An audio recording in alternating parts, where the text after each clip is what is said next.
Allah subhanahu wa ta'ala says in the glorious Quran, in Surah Isra, chapter number 17, verse number 110. قُلِ ادُوا اللَّهَ أَوِ ادُوا الرَّحْمَنَ أَيَّمَّا تَدْعُوا فَلَهُ الْأَسْمَاءُ الْحُسْنَى. Say, call upon him by Allah or call him by Rahman.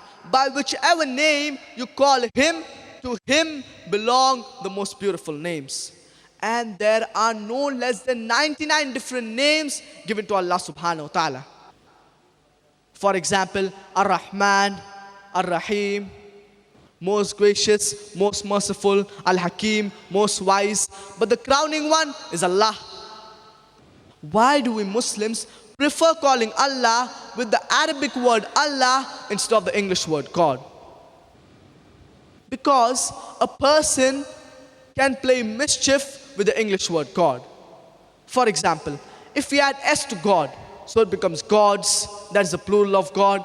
There is nothing like the plural of Allah. Qul huwallahu ahad. Say He's Allah, the one and only.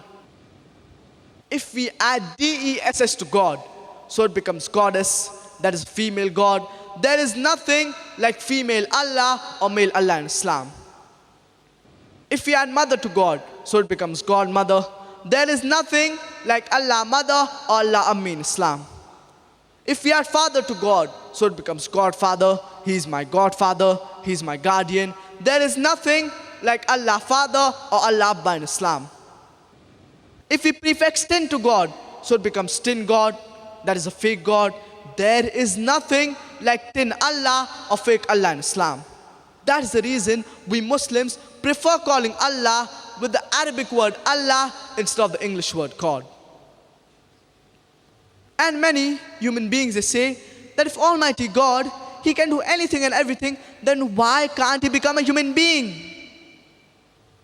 If Almighty God becomes a human being, then He ceases to be God. Because the qualities of Almighty God and human beings, they are opposite. Human beings, we are mortal. Almighty God is immortal. You cannot have a mortal and immortal person at the same time. Human beings, we've got a beginning. Almighty God, He's got no beginning. You cannot have a person with a beginning and no beginning at the same time. Human beings, we've got an end. Almighty God, He's got no end. You cannot have a person with an end and no end at the same time. It's meaningless. It's like you telling me, I saw a tall, short man. Either you can see a tall man, or a short man, or a medium man.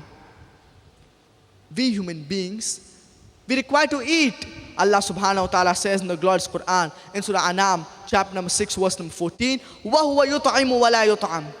And He feeds, but He is not fed. We human beings, we require to sleep, we require to rest. Allah subhanahu wa ta'ala says in the glorious Quran, in Surah Baqarah, chapter number 2, verse number 255, the Ayat al-Kursi. Allahu la ilaha illa huwa al-hayyul qayyum, la ta'khudhuhu sinatun wa la nawm. Allah, there is no God besides Him. No slumber can seize Him, nor is He required to sleep. We human beings, we require to sleep, we require to rest. And if you go a step further, that if Almighty God can do anything and everything, then Almighty God, He can even tell a lie, He can even make a mistake. Allah subhanahu wa ta'ala says in the glorious Quran, in Surah Taha, chapter number 20, verse number 52, Allah, He never forgets. La yudhillu rabbi wa la yansa. Allah, He never forgets. And if you go a step further, then Almighty God, He can even do injustice. Allah subhanahu wa ta'ala says in the glorious Quran, in Surah Nisa, chapter number 4, verse number 40, Inna Allah la yadhlimu misqala dharrah. Allah does not commit injustice even in the least bit. So, if Allah subhanahu wa ta'ala becomes a human being, then He will cease to be God. Therefore, nowhere in the glorious Quran, Allah subhanahu wa ta'ala says that He can do anything and everything.